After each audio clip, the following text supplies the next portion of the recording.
What you just heard is one of the most typical sounds in the hot savanna of Africa. A steady, penetrating hum. A sound you simply can't miss. And yet something strange happens. At first, you stop in your tracks. You try to figure out where it's coming from. You take a few steps in one direction and suddenly it's gone. Silence. Oh, and then it's back again, just a few seconds later. This sound feels as if it's coming from everywhere at once. And that's exactly why it's so fascinating. I am the safari guide, my name is Frank. And today I'm talking about an animal that you mostly hear on hot days, but rarely ever see. The cicada. Behind this sound there's a story, and it's much more exciting than you might expect. Right at the start, I'll give you 3 facts about cicadas, and I promise you, after that, you'll hear their buzzing with different ears. First, some species of cicadas produce sound levels of over 100 decibels at close range. That's louder than a jackhammer. It's important to know, only the males produce this sound. Second fact, this sound doesn't come from the wings, but from the abdomen. It's a single resonating chamber. And third, most cicada species spend their entire youth underground, completely invisible to us. And they do so for many years. Let's get straight to the details. What does a cicada look like? The cicada usually sits motionless on tree trunks or shrubs. It is perfectly camouflaged. The color of its body usually matches exactly the bark it sits on. Brown, gray, sometimes slightly patterned. It almost blends in with its surroundings. Often, you stand right in front of it and still don't see it. The cicada is only a few centimeters in size. It has transparent, very finely veined wings. They lie flat against its body. And it actually has a rather broad, almost massive head with large, round, bulging eyes. At first glance, it looks a bit like a large fly. But biologically, cicadas have nothing to do with flies. They belong to the same group as aphids or true bugs.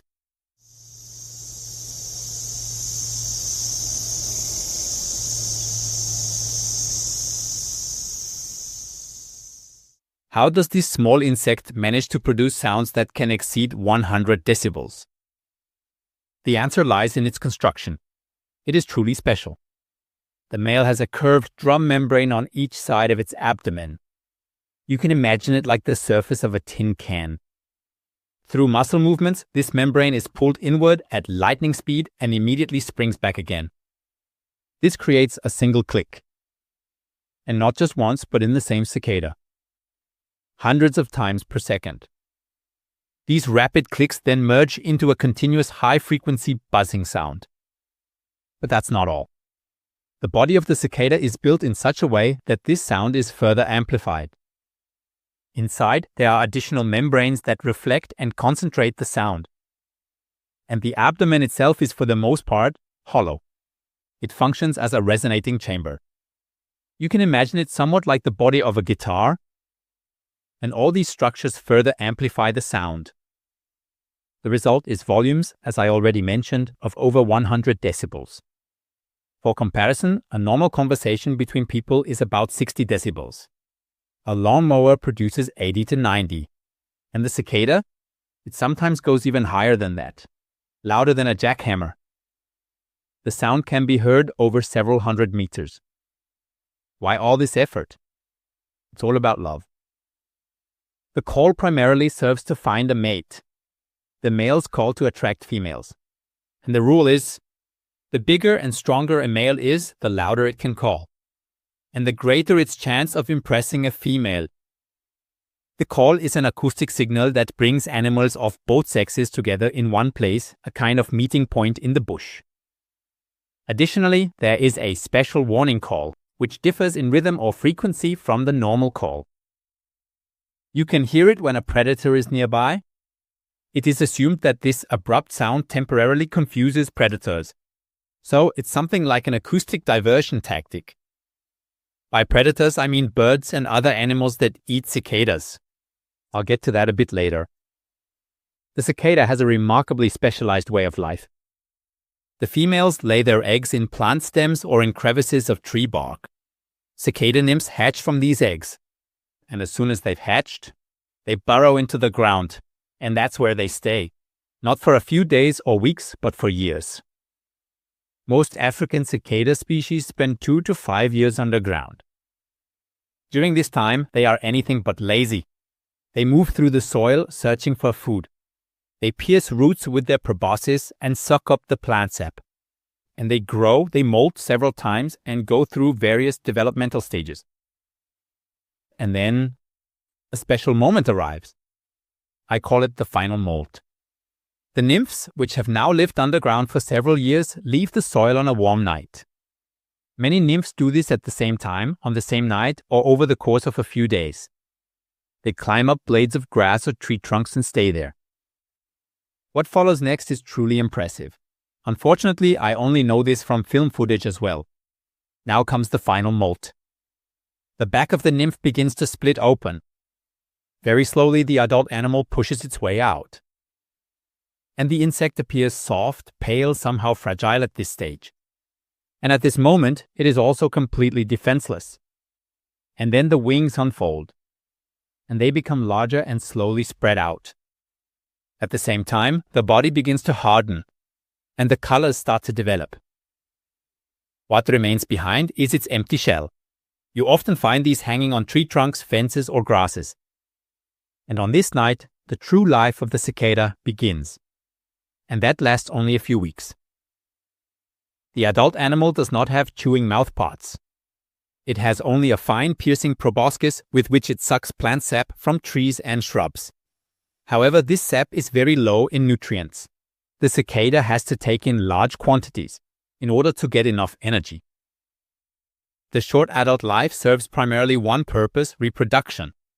During this phase, the male calls, the female comes, mating takes place, and then the eggs are laid. Most cicada species synchronize their life cycles with each other. That means many animals of a generation develop underground at the same time and then emerge almost simultaneously. In Africa, this phenomenon is often observed at the beginning of the rainy season. When temperatures rise and the first rains fall, many animals become active at the same time within just a few days or weeks. Suddenly, cicadas can be heard everywhere. And this is a special strategy. It's called saturation. When many animals appear at the same time, predators can't eat them all. Birds, reptiles, amphibians, and spiders. They suddenly find an overabundance of food. And they eat as much as they can, but eventually they are full too. Yes, and while some of the cicadas do get eaten, there are always enough left to reproduce. Because of the large number of animals, an intense, widespread sound is created. When many males call at the same time, the noise becomes so dense that entire landscapes are filled with it. The whole bush literally begins to sing. And this spectacle lasts only a few weeks. You can hear it especially loudly at the beginning of the rainy season. But cicadas accompany the landscape for many weeks. You hear cicadas when it's hot, when the air is still and the sun heats up the ground. In the savannah, these are usually the hot hours at midday and in the early afternoon. Because cicadas, like all insects, are cold-blooded animals. Their activity depends directly on the ambient temperature. When it gets cooler, their song also falls silent. What you hear is almost never a single cicada, but rather an entire orchestra. Dozens, sometimes hundreds of animals at the same time. And there is a big misunderstanding. With many of the sounds we hear at night in the bush, people think they are cicadas. But that's not true. At night, other animals take over the acoustic backdrop. Above all, crickets, grasshoppers, and yes, also frogs and toads. Their sound is much more rhythmic, unlike the steady buzzing of the cicadas. And the sound is more punctuated. It's also easier to tell where the sound is coming from. The cicada sounds different. Its noise is broad and continuous. It feels as if it comes from the entire landscape, not from a single point. So if the heat is on during the day, then it's cicadas. If it's dark and a rhythmic chirping goes through the night, then it's usually crickets or grasshoppers. The cicada also has its role in the ecosystem. The nymphs loosen the soil over the years. This promotes aeration and affects the nutrient cycle. This usually goes unnoticed, but it is very, very important for the vegetation. When cicadas hatch in large numbers, they become an important food source for numerous animal species. Birds, lizards, frogs, and spiders like to eat them. And in some cultures, humans do as well. Cicadas are rich in protein, and in parts of Africa they are even considered a delicacy. Personally, I haven't tried them yet. Yes, and when the adult cicadas die after a few weeks, their bodies become important nutrients in the soil. Next time you're on safari, listen more closely when this buzzing fills the landscape, when it seems to come from everywhere at once.